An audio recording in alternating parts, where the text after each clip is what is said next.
Welcome to Last Night's Coffee with Chuck and Jon. It's shake and bake time. Greetings, Earthlings, and locally loved unashamed stoners. This is a 420 edition of Last Night's Coffee with Chuck and Jon, even though we are not 420 in today. No. There might have been times in our past where we enjoyed it. There's definitely been times in my past I've enjoyed it. I quit school on 420. I quit high school on 420. You've come a long way. Now you're working on your bachelor's degree? Yeah. I actually I scheduled the test. I take my test in 2 weeks. Oh, so on April 30th. Awesome. So we're here, and the best part of the show was probably before we started recording. We might put some of it at the back end. Yeah. I had a weekend, dude.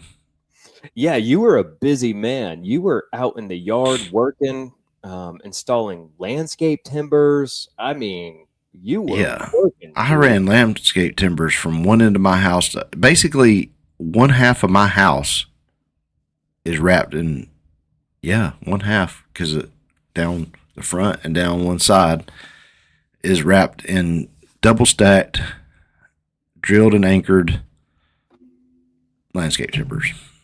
Yeehaw. And how long did it take you to get it done? Started on it at 3. Well, let's see. I went to Lowe's and got this massive load. I should have done it. If I would have had help, I would have done it in 2 different carts. Let me tell you something about Lowe's. Okay. I've griped about Lowe's on here before. Yeah. And I don't know why I go back. Yeah. I know why I went back this time, because the landscape timbers were 20 cents cheaper. So I guess I saved about $60 over the amount I bought. Wow. I bought 30 of them.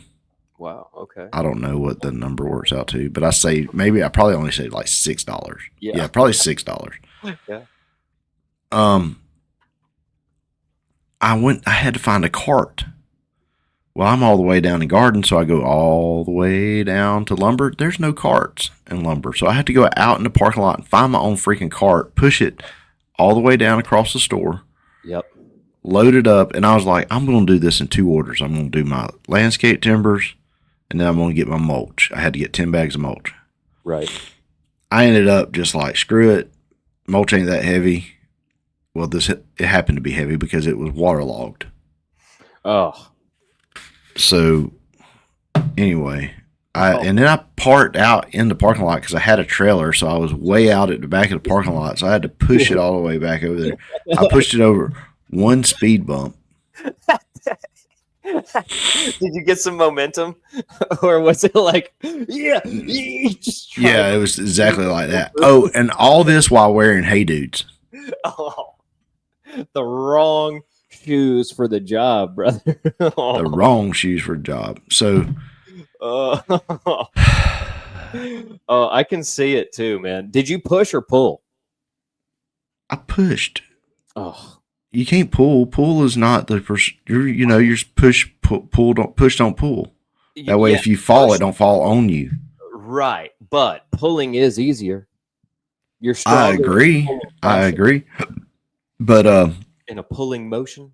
Yeah, so we get it. I get it, and then or you and Mary Beth, or who? No, it was just me. Look, I needed 30. It turned out I only needed 27. But I thought I needed at least 30. I was going to get 32, but they didn't have 32. They had 30. Oh. Landscape timbers. So I bought all they had. So sorry if anybody else is going to put up landscape timbers Friday. You went ahead and bought the last 3. I think it'll be all right. I did return them Saturday, so I returned. I was adamant about returning those. Oh, your camera moved. Yeah, how'd that happen? There you go. Heyo. Yeah, but I was like, I've got to return these because if I don't, Mary Beth will find a project. Yeah, for sure. She'll make you make a little flower bed out there. Yeah. Or one of those little like flower basket, looks like a basket that they make out of this. I'm like, no, we ain't doing that. So anyway, I go to Buffalo's to meet Jeffrey my buddy Jeffrey in the park and watch. So what we'll do is we'll go up there on Fridays and sit on the deck and watch the Home Depot parking lot. Oh, I bet there's a lot of wild activity at the Spalding County. At the Griffin Home Depot. We've seen arrests. Okay, I'm not surprised. We've seen people buy stuff that won't fit in their vehicle. Of course. We've seen people that can't figure out how to load lumber in the back of their truck. Have you seen the Snake Man again? Isn't that where you saw the Snake Man? Or that is where we saw the Snake Man, yeah. His personal pet? Or wasn't it his... an emotional support snake? Yeah, dude, his emotional support snake. We've seen people bring a trailer behind their pickup truck for 1 8-foot piece of lumber. Get out of here. Evidently, they must have just forgot something. We saw a guy come back this week. He come back in this dually, and Jeffrey's like, that guy just left a few minutes ago. He gets one more piece of trim. He was one short. Oh. It's just stuff like that. I mean, it's kind of like in the airport almost. People used to be able to sit in the airport and people watch. You know what I mean? If we see somebody we know get out, we take pictures of them and text them. And heckle them through text. Yeah. I mean, it's just so I sit there till almost like 2:30 doing that. Yeah. And then I come home, and at 3:00 I started that job of putting the landscape timbers down. I finished right before dark. Nice. Yeah. Nice. I was tired. I don't doubt it, dude. I do not doubt it. So you sent me a text though about a wasp ninja or a wasp or something. What is it? What are we talking about here, dude? Yesterday during church, we're singing. Yeah. Right. Yeah. And this dude, as we sit down, dude sitting kind of at an angle from me, gets up and he's got a clear cup with the bulletin under it and a wasp, and he's carrying it outside. Okay. So at some point during the singing, this joker has produced a clear cup, captured a wasp, yeah, and is carrying it outside, and we didn't see any of that happen. Dude. We just saw him carrying. I don't know where the cup come from. He's like a Baptist Mr. Miyagi, dude. Yeah, it was like one of those clear little punch cups, like at a birthday party. Yeah. Yeah, like the tiny little solo cups. Yeah. I don't know if he's carrying this. I don't know if he carries a cup on his person at all times. I don't know Will that good. But he is a wasp ninja. That's amazing, dude. You know how Mr. Miyagi in the Karate Kid, he catches the fly with the... No, he couldn't catch the fly. Daniel did. Oh, no. He goes beginner's luck. Go watch the scene. That's what happened. Mr. Miyagi didn't catch it? Mr. Miyagi didn't catch it. Daniel's son catches it? Daniel's son catches it. Dude, I'll have to go back and watch it. Thank you for correcting me. Can we pull that up? Can we clip? Yeah, I'll clip it in or something. Yeah. No, wait, like... Yeah, man. Go ahead and pull it up. YouTube it real quick. Because I'd love to see it. I've watched The Karate Kid a lot. I was just watching, I think it's number 2. No. Is it number 3? I think it was number 3. Trebek. Is it Trebek? From Walker, Texas Ranger is in Karate Kid 3. He's in the ice breaking scene. Do you remember that scene where Ralph Macchio's got to break 6 blocks of ice with a karate chop? And Mr. Miyagi winds up betting $600 on him to do it. So anyway, I just found it hilarious that a young Trebek was involved with Karate Kid 3. Okay, here we go. We got it pulled up. Can I try? If you wish. Oh, yeah.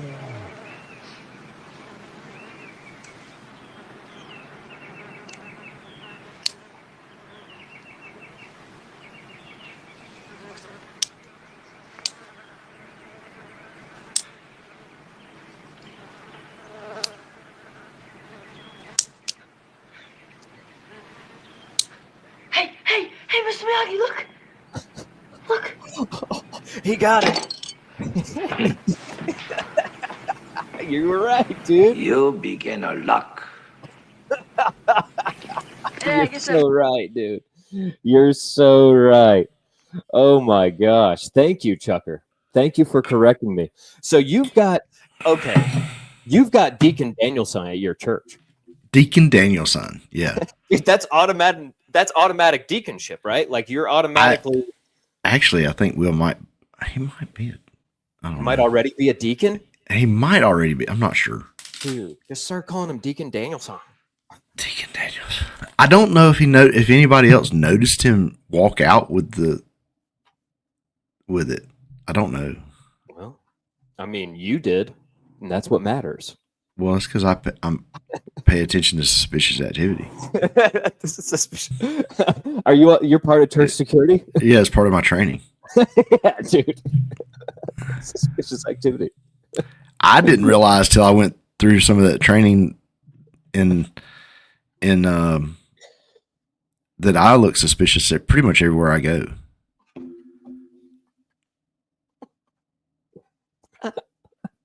Please expand. Because I'm always like, for some reason, I look around and notice cameras. And I'm always looking around because I can't sit still. So I'm always looking around at stuff. And I'm like, that's one thing they said could be a suspicious person. And I'm like, what the heck? All the cameras and always looking around. And yeah, dude, that's kind of being paranoid. And I got to tell you about a little situation I had. All right, tell me about some paranoia, dude. Last week in Detroit, right? Well, I guess a little over Detroit Rock City.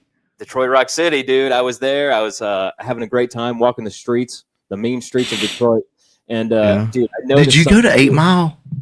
Did you see 8 Mile? We passed by the 8 Mile. Yeah. What about Mom Spaghetti? Sorry, I don't mean to interrupt. Go ahead. Mom Spaghetti is a restaurant there that I really wanted to go to, and they serve spaghetti in like a little Chinese takeout container. That's awesome. Okay. So anyway, we're walking the mean streets of Detroit, and I noticed something weird, dude. I noticed there were pigeons everywhere, right? And they're just way too comfortable around people. Yeah. And I know we've talked about the birds aren't real conspiracy. Like I know we've talked about that. I don't believe that. I do believe birds are real. But I'm just saying pigeons seem a little too comfortable. Like they're not just used to people. They act like they belong there more than we do. And like, I don't want to sound crazy, right? I don't want to sound crazy here. But I think pigeons I think they're being used for surveillance. There's a lot of people that think that. Dude. It kind of makes sense. They aren't afraid of people, right? They don't fly away. They never fly away. They just kind of reposition themselves when people come around, right? Yeah. Would you like to? I looked up some AI overview from Google. Okay. Of what? About the birds aren't real conspiracy. Okay. Birds are real, though. I'm not saying birds aren't real. I'm saying pigeons might be trained spies. Oh, you think? Well, you can train a pigeon to go home. I don't understand how that works. Have you ever seen a baby pigeon, though? No, I've never seen a baby pigeon. I think they're being hatched and raised to be these spies, dude. It makes sense. Like, think about it from a cost efficiency perspective. Like, there's no batteries, right? There's no maintenance. There's just a little bit of food every once in a while. They can find that for the most part on their own. You just got to raise them up when they're little chicks to be spies. They're already everywhere. Right? Yeah. Everywhere that people are. I know. Yeah, it's true. All right, so birds aren't real is a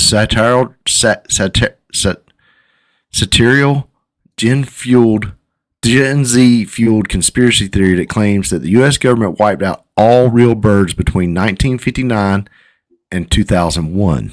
Oh, dude. Replacing them with robotic surveillance drones designed to spy on American citizens.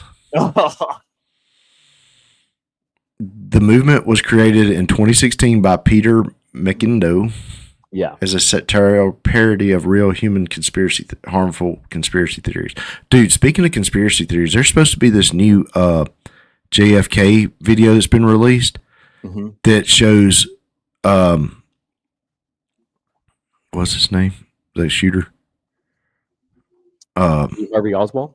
Lee Harvey Oswald was not in the book's depository, but was on the street. Fascinating. So how can a man, Is it supposed to be released now? Like it's already out? CBS was supposed to release it. Fox News was talking about it. Ooh, that would be crazy. I kind of got distracted and forgot to follow up on it, like a good show host would do. If I had a producer. I know, right? If we had producers, they could be like, hey, pull that up. Well, but dude, conspiracies are like, that's one of the best conspiracies in the world. The JFK assassination. It's one of the best. But like, conspiracies can take a hold of people. Like the birds aren't real thing. It kind of caught traction. Even though it's totally fake and satire, like it kind of caught traction. And dude, I'm not saying I agree with it. I don't think the U.S. government killed all birds and replaced them with robot drones, but they could be training pigeons.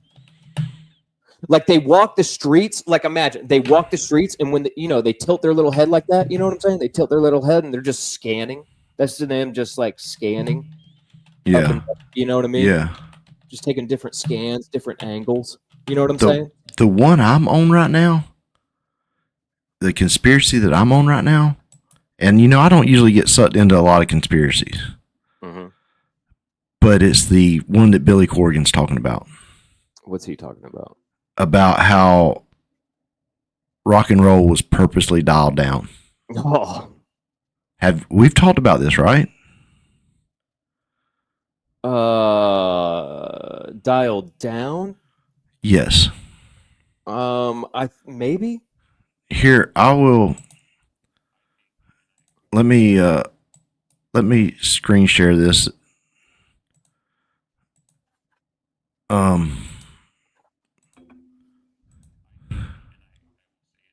Wait. All right, pull it up there, buddy. Oh, yep, I got you. I think, and I will say it overtly, I think that rock has been purposely dialed down in the culture. When would you say that began? Mid-2000s? Late 90s. I think the first, and again, this gets wizard behind the curtain, right? Somebody's going to say, well, how do you know, or who was the wizard behind the curtain? All I know is I saw the gravity shift, okay? If you were at MTV or around MTV, 1997, 98, suddenly they decided rock was out, when rock was still very, very high up in the thing. And it was replaced by rap. They immediately changed the way their standards and practices immediately shifted.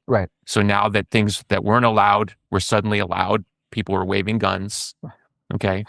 So some people assert that the CIA was involved in all that, again, above my pay grade, but I saw it happen. I did witness it happen. Okay.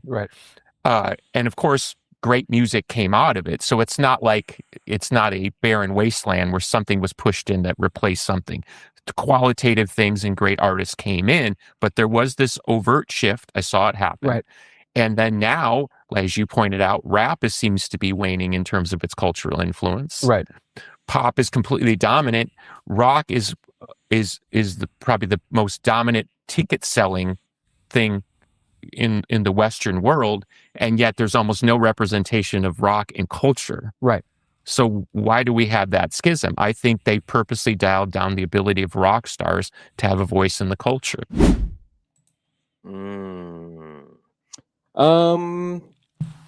I can see the shift he's talking about.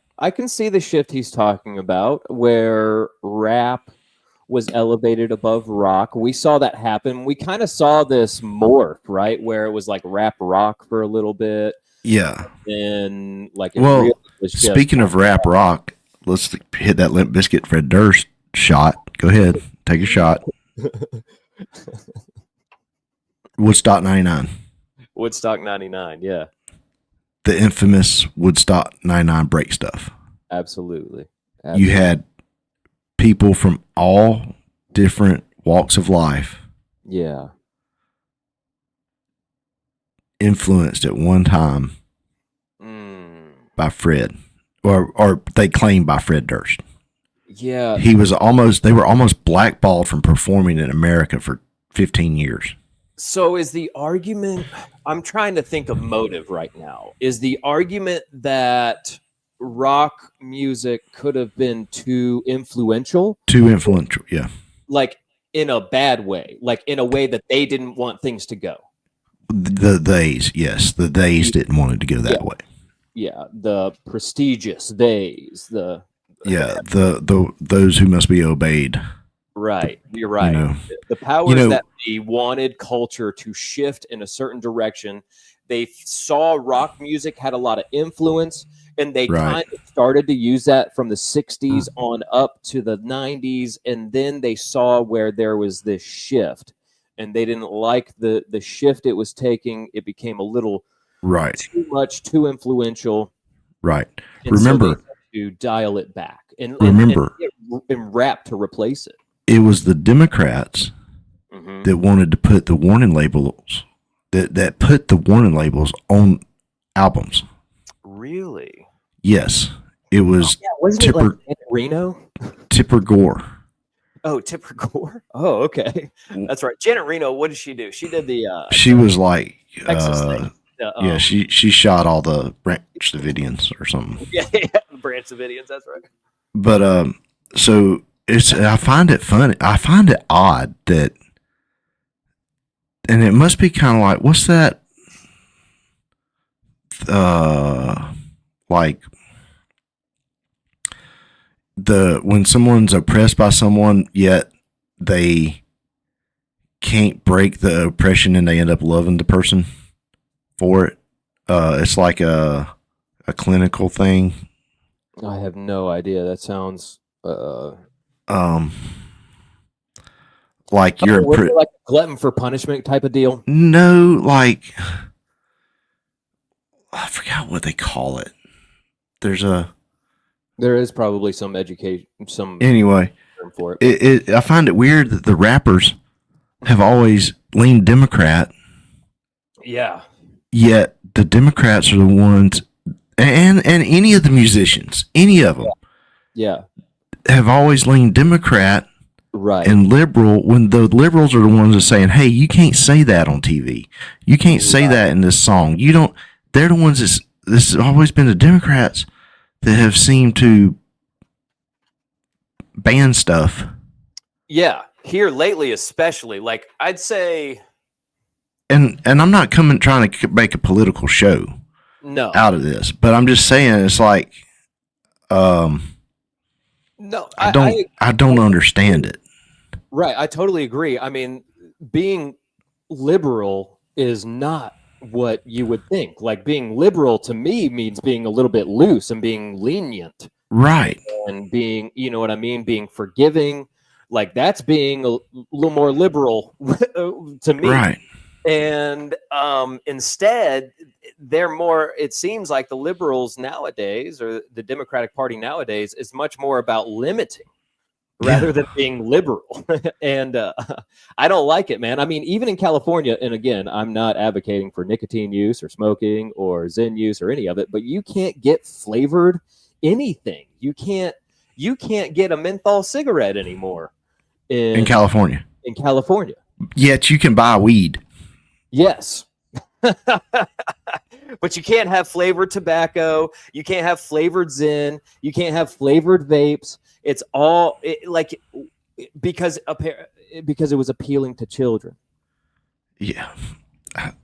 I dare a kid to try a freaking number 6 wintergreen Zen. Look, I'm 37 years old. I can't take them things, man. They burn the crap out of my mouth. I don't know how you eat those or have them things in your mouth and just pop them like candy, brother. I can't do it. They're good. Yeah. All right. Anyway, but that I just find that interesting because I've always considered myself more into rock and roll than any other music. Yeah. And I've that change that it hit, where it seemed like all the rock stations were just classic rock stations. Like, especially in the South, especially in our area, there was no new rock music. We had one new rock station for a while. It was 100.5, and The I Buzz. can't tell you what it is now. Like 100 point. about like back in Oh wait, 10. 2009, Okay. 2010 is like, I'm trying to think of the last time I really listened to the radio all day, like at work. Right. And that was like 2009, 2010, all the way maybe to 2013. Well, remember when? 100.5 was the only newer rock station. Yeah, and they wasn't even playing that much new stuff. No, but that's where you had to go listen to the regular guys. Right. Really, at that time, it was just Southside Steve and Larry. Yeah. Remember in the early 2000s when they swapped Q100 and 99X's spot on the dial? Yes. To give Q100 the pop station. Yeah. And he goes on in that video to talk. They talk about the. You remember the rap that was coming out in the early 2000s that they played on 95.5? Yes. It wasn't like hard rap. It wasn't like 107.9 in Atlanta. It was like that bubble gum. It was that rap they called white girl rap. Yeah. You know, because all the, we're playing Usher, we're playing the thong song. It was the we're playing. Songs. Yeah. It was the clubbing songs. It wasn't like the gangster street rap. It was right. Club songs. It was that very bubblegum poppy rap that Pitbull's awesome. Don't back. Pitbull's I'm not bad about that. I'm saying he was a clubbing dude. Yeah. Yin Yang Twins in the club. People are gonna start bouncing, brother. Dude. Do kids even club anymore? Well, no. And that bothers me. It shouldn't. I should be kind of like, well, that's kind of nice that maybe, they don't club. But this generation does not have, this generation, okay, and I say this generation, I'm talking about like these young 20-year-olds and 20 to 30-year-olds. Yeah. They don't go to clubs. They don't go to church. They don't go to like Moose Club. Right. They don't do anything. They sit around and play video games. Yes. Yeah, I had a nephew who didn't get his license until he was 19 when he was forced to get his first job. Yeah. I taught a kid. He moved up here from Florida. He wound up joining our church back in a little while ago. He was 25 years old, had never driven a car. Like, these kids just don't care about driving. Yeah. I'm proud to say that my kids all love to drive. Yeah. Yeah. Absolutely. That's a good thing. Liam is so excited about having this truck in the driveway and being able to drive, and like he wants to try to take it around the neighborhood now. Cheyenne got her motorcycle license this weekend, or a couple weekends ago. Yeah. Get it going. I actually heard that one of our, I think he still listens to the show, may have broke up with his girlfriend because she wouldn't get her license. So kudos to him. Yeah. Wow. I don't know, man. Look, if you don't want to ride a bike, don't ride a bike. No, I'm talking about her car license. Oh. Yeah, she just wouldn't. She's like, I got you to drive me around. No. No. Nah. Look, that's kind of like Theo's bit about he wants a woman and she better know how to swim because he ain't right. Like, don't be latching on to me when we're in the ocean. Right. Right. Nah, you need to drive. You got to pull your own weight to some extent too. Yeah. So. Oh, holy smokes! Yeah, I feel, man. These are our future leaders, brother. Yeah. These are our future leaders. But on the bright side, there are a lot of these future leaders, the good ones, were influenced by Charlie Kirk. That's true. And they're looking. There's some young ones out there that are looking to get married and have a bunch of kids. Yeah, that's true. So. That's true. Shout out Charlie. We'll see. But all right, let's jump to an ad break real quick. We will come back and get to the rest of the show. Hey, go buy some merch. You got the COR merch. Yeah.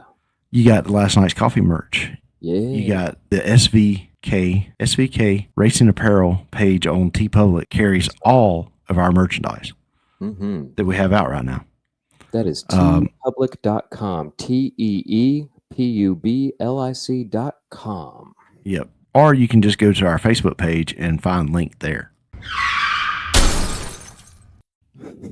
Sorry for the interruption in the episode, but we'd like to take this moment to advertise for Eileen Ayers at movingcoweta.com for all your realty needs in and around the Coweta County area. Make sure you visit movingcoweta.com. That's Eileen Ayers. Yeah, check that out, folks. Also, we'd like to thank our sponsors at Charlie Oxen Ford Racing, Speed U, Synergy Speed Lab, Wynn's Pharmacy, Mickey Scott's Barbershop, Trinity Fleet Services, Daytona One, Da Vinci's Pizza, Parker Lanes, Ember and Oak, Cigar Lounge, Exterior Traditions, and Devotee Baptist Church. Go check those guys out. That's a list right there, my guy. Man, I tell you what, we got a lot of sponsors that help us out, and that's no particular order. Yeah, that's awesome, man. I love that so many people have gotten involved in sponsoring Charlie and trying to help him out and help him achieve his goals. You know, that's awesome. Yeah, and if you want to help us out achieve our goals, you can like and subscribe on YouTube, iTunes, and Spotify. Leave reviews, leave comments, whatever you can. Share the show. It helps us out. Just hit the like button, guys. Just hit the like button. You know. Also, find us on Facebook. All right, and we're back, and evidently John has lost some socks. Dude, well, I just had this thought, man. I've been doing laundry for the last couple of days. As we all do. Dude, just trying to catch up. It's a never-ending process. People right? don't, if you do not have a family of 5, you cannot understand laundry on this scale. It's so bad, dude. It's so bad. So I'm fighting that never-ending battle. And I started thinking, like, maybe the dryer's not losing socks. I think maybe it's just like rerouting them. Well, Like they're like maybe the dryer is a portal to another dimension. yeah. Like they're not feel just that. lost. They're relocated. Right. You know what I'm saying? They disappear. They're just not returned. Like Well, you think it's a portal and they're just not coming back. is spinning, right? Yeah. And there's heat.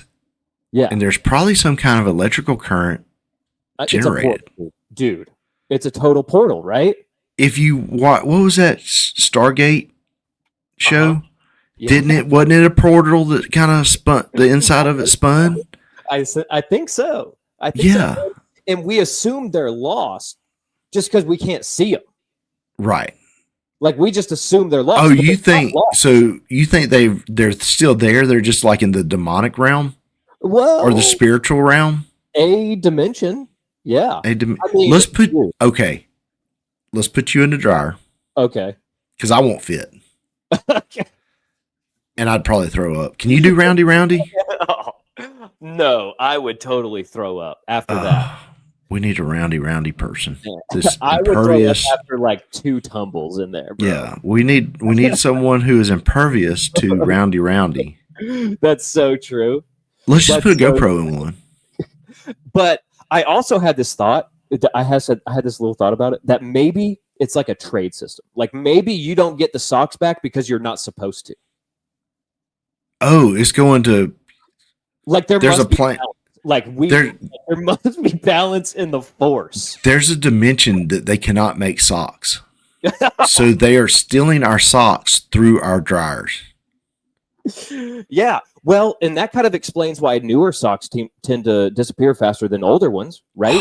Yeah, lose because a newer sock faster than an old but one. that sock with the hole in it will not go away. It won't go away, but you'll lose a new pair in a heartbeat. This is heavy. And like, dude, I bet there's probably a currency. Like white socks are your basic like $1 bill. Yeah. And Oh, your dude, black socks are like $5. Your dress socks, Oh, those really nice dress socks, that's like a Hondo. Yeah, that's a cool Ben Franklin right there, dude. Yeah. For sure. But like, is the dryer neutral or is the dryer Is the dryer part of the scheme? Like, is it judging you based off the load cycle? Well, think about it. You set it to a super heavy, like oversized, or if you set it to like a gentle cycle with like just a little blouse in there for your wife or something. Well, think about this. We need a washing machine. Okay, but a dryer. We don't need. We don't have to have the dryer. Technically, the dryer. Yeah, technically, you can hang it up on a clothesline and it will dry. But we have to have the washing machine. I mean, that's kind of a necessary thing. You know, they're always talking about the devils in the sound system at church. Oh, dude, I have not heard that. You've never heard that? Whenever there's feedback, it's like you hear them preaching, "Oh, the devil's in the. They don't want me to hear. They don't want you to hear what I'm about to say. That's why you're getting that feedback. But I'm here to tell you, you want to hear this." Oh my gosh! No, I've never heard that. That's amazing. The devil's in the sound system, dude. The devil's in the sound.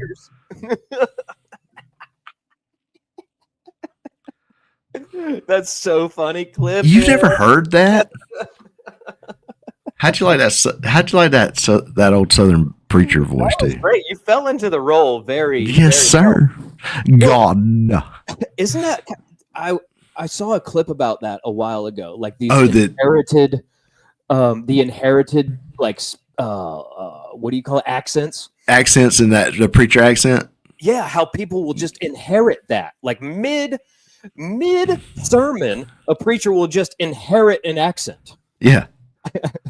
It's so okay, speaking of accents, when you go to a Chinese restaurant, do you accidentally order in a Chinese accent? Kung Pao? Because I have. And I didn't realize I was doing it. Mary Beth goes, "Why are you doing that?" I said, "Doing what?" I do it at a Mexican restaurant, for sure. For sure. Yeah. For sure at a Mexican restaurant. And Mary Beth's like, "Why are you doing that?" I'm like, "Doing what?" She's like, talking like them. I'm like, they're going to get mad. I'm like, I didn't realize I did it. You get like super short and staccato with your yeah. And I can't do it. I couldn't do it right now if I wanted to. I'd like to fried rice. That's not. You don't. Fried rice. Chicken on stick.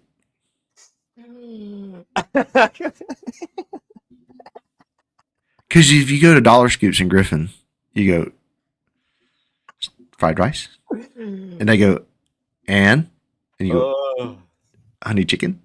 Yeah. And chicken on stick. And honey shrimp. They just keep asking you, and yeah, till you stop them, and then you finally have to go, and that's all. That's all. That's all, dude.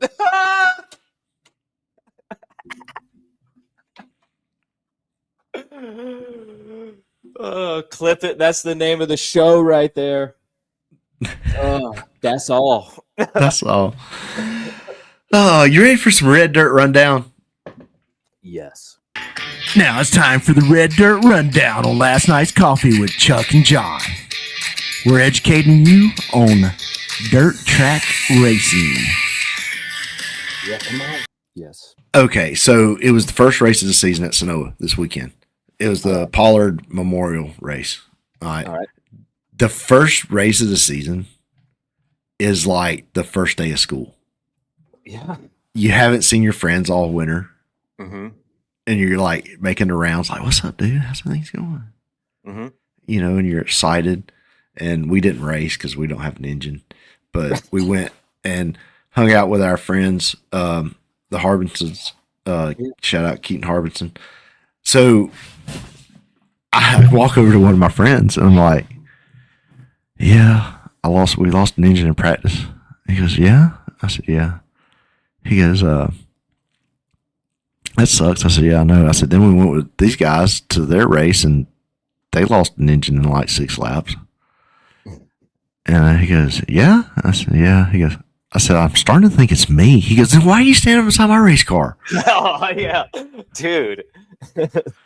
You know how paranoid racers can get, man. Dude, we are very paranoid. So, I mean, you guys aren't even a little stitious. You are superstitious. You are. He's like, if I go out here and blow an engine, I'm coming back in here and whooping your butt. Yeah. I'm like, fair.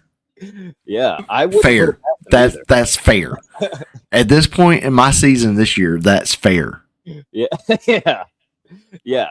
So when are you guys going to get Black Betty out on the track again? Is there a date? Hard date? Let me look at the schedule, because Charlie texted me and said that the engine will be ready this week. Oh, okay. So, and then I also want to ask you, like, how that race went. What were the exciting parts? What were the down parts? There was so much. So there was 130 something, 140 something cars. Wow. We would have been running the limited race. There was 41 limited cars. 41 limited cars, and you had to hot lap qualify. There wasn't a qualifying section. It was hot lap qualify and hope you made it. Whoa. And I mean, you look.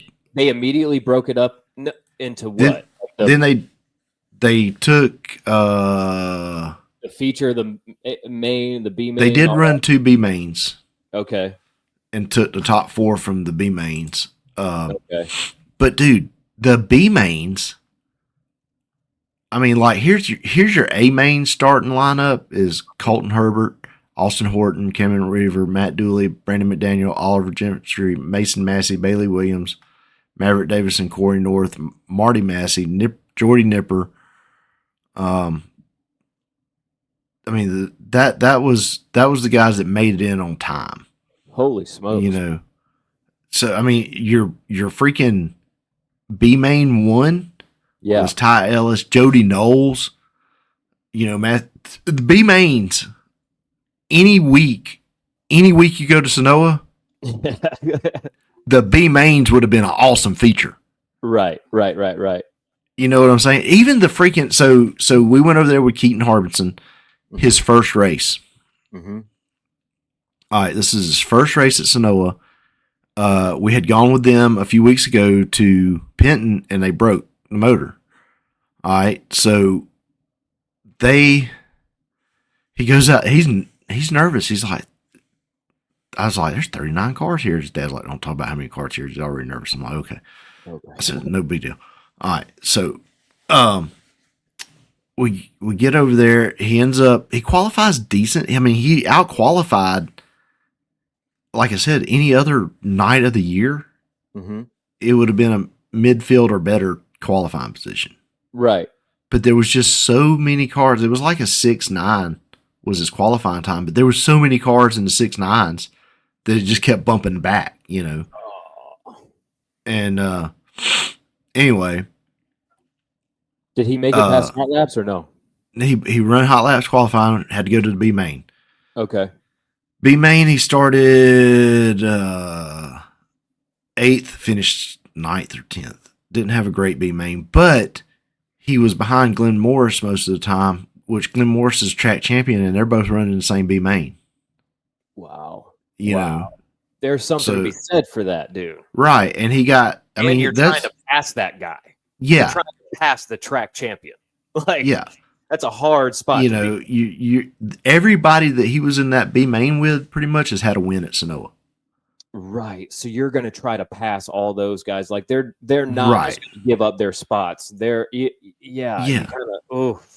that's a tough race to be in, dude. I hear what you're saying about that being a great race just to be at. It's any other week feature. That's so was it just everybody was prepared for the opening of the season? Like, is that why there were so many cars? Everybody was amped up, ready to go. There was a couple tracks up north. I think there was some rain predicted early in the week, so they canceled. Oh, okay, I got you. So that opened the floodgates. Right. because at Sonoa you can run a 604 and limited and be very competitive. So you had 604 cars down there. You had, I got I got everybody. Yeah. So, and plus so we got a 604 engine coming, right? Yeah. All right. So you can run a 604 and limited to Sonoa, or you can run a 604 and 604 at Sonoa. Well, they never run 604 and limited on the same night. They never run them on the same night? No, they alternate. Why? It's better car count. Okay. So you can take all the 604 guys can run limited, but not all the limited guys can run 604. Uh-huh. So you got all these 604 guys. Right. You know, everybody's set up to go, you know. So anyway, Right. he ends up running the non-qualifiers race, or the C main. Mm-hmm. And I mean, just some freaking names in there that are, like I said, the C main on any other night of the year would have been a feature. Yeah. You know, it was good racing. I really enjoyed how the track was. Mm-hmm. I felt like the track was, some people were complaining about it. I thought it was slick. It was kind of midsummer slick instead of early spring because a lot of times in early spring we get a lot more rain. It's a lot more grippy. Uh-huh. But when it's slick, you really have to drive. You have to be a driver. Right. Like the top come in for the limiteds, because Keaton was able to make it work on the top.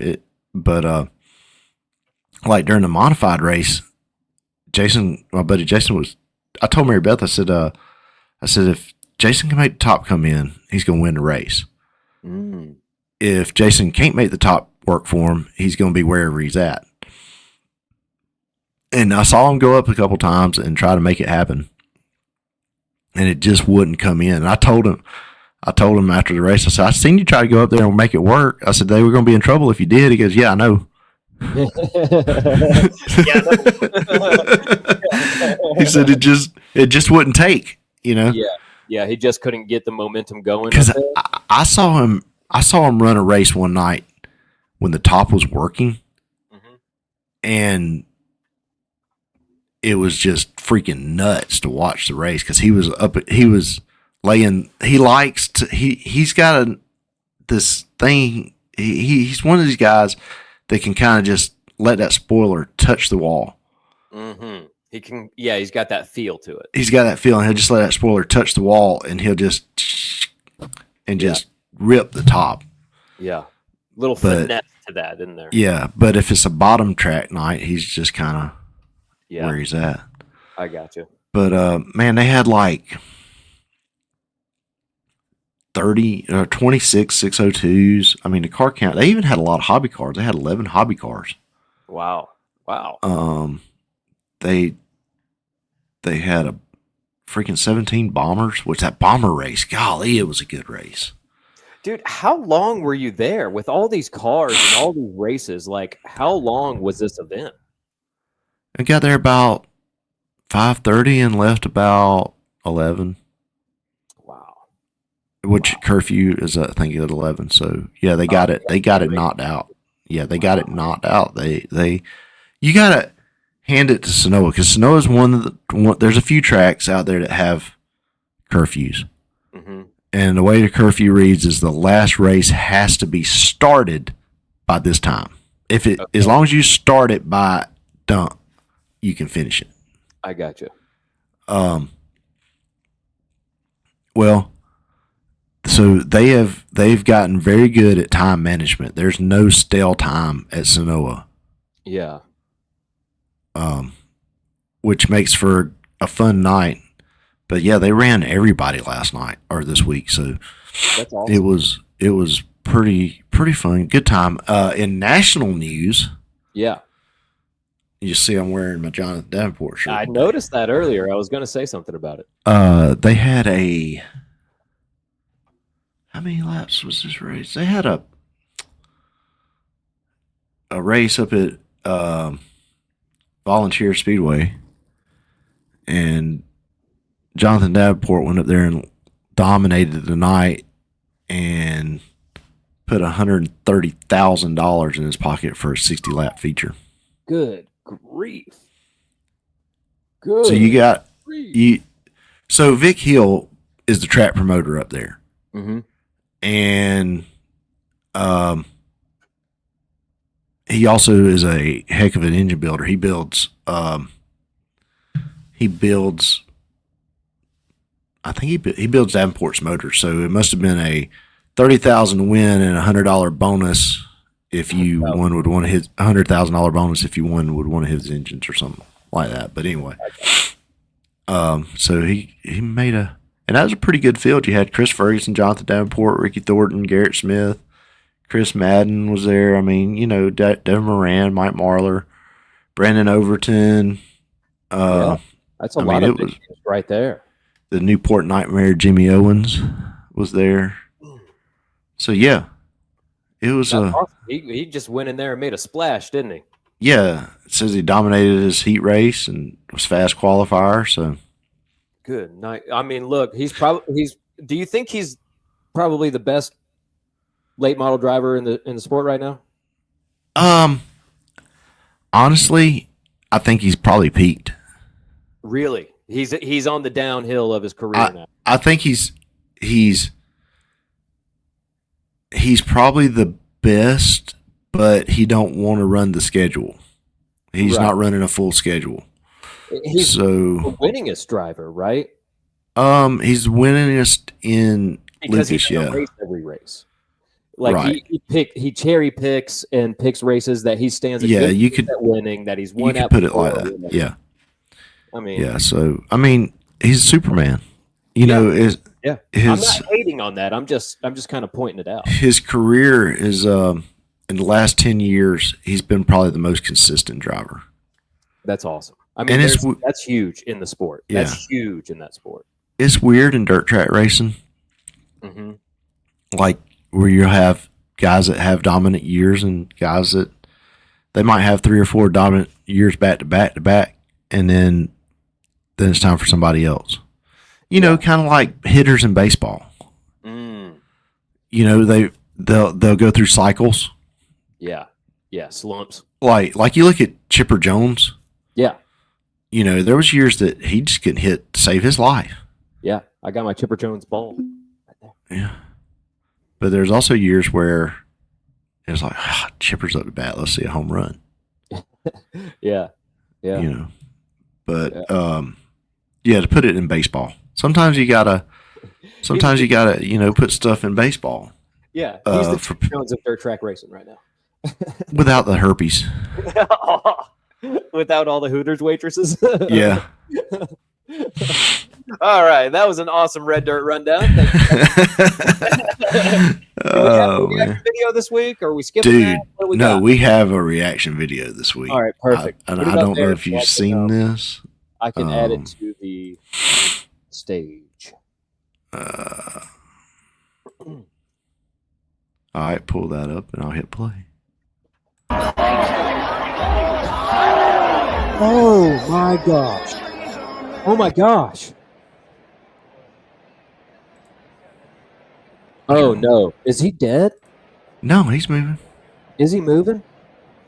Oh Yeah. my gosh, dude! Oh my gosh! That guy! Play it again. Just rewind it. Rewind it. I got to see this again. Okay. Did you hear the song that's playing?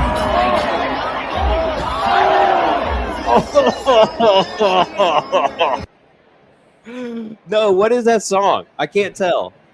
This is how legends are made. Oh my god! Right when he hits. Where did it? So was he holding an American flag? Was his parachute an American flag? Where did that come from? No, the flag was hanging off his feet. Oh my god! Oh my gosh! I hear it now. Do they got to go up there and rescue him? Is everything on pause right now for this guy? Everything. Everything is stopped. They're going to show, you hear how quiet it is? This is an ABC broadcast?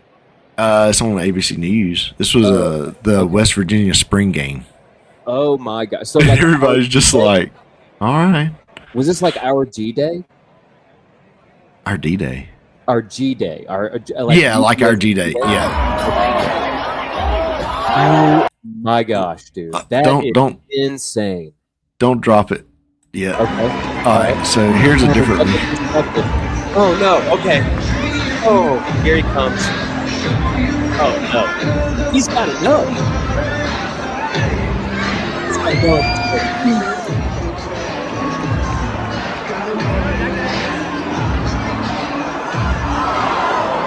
Oh! Oh crap! Dude, the timing, the crowd, and the song, and everything is too perfect. It's too perfect, man. Oh my god. Okay, so they got like a ladder up there to him. Oh my god. Is he okay? I'm assuming he's okay. Dude, he's got to have like a broken collarbone or something. Right? You would think. Oh my gosh, that is too. All right. But there's other videos out there. Uh-huh. It took them forever to figure out how to get the ladder in position. Like they'd go past him, and they'd go past him this way, and they'd go past him this way. It's like, is this their first time? Yeah, dude. It's like a public sub maker. Yeah. They've never done that before.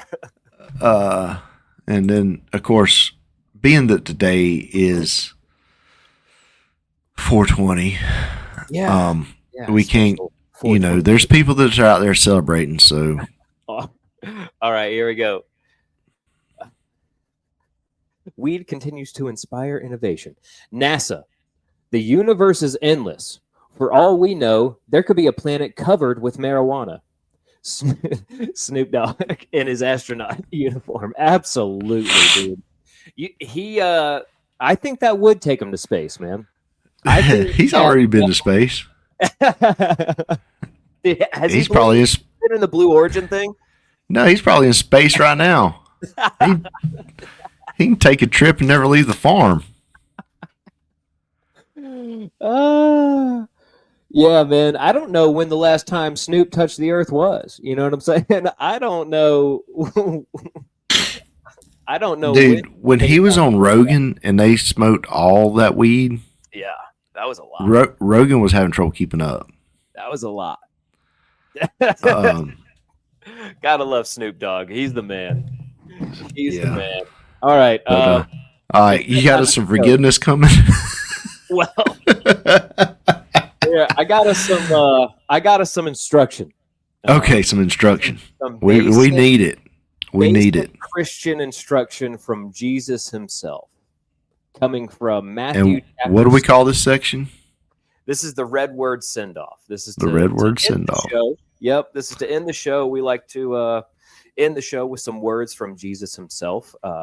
They're definitely going to be the most important thing you heard the entire show. So here we go. This is from Matthew chapter 6, verse 9. This is actually from the King James Version, which I don't normally read out of, but it applies, and you will see why. Okay.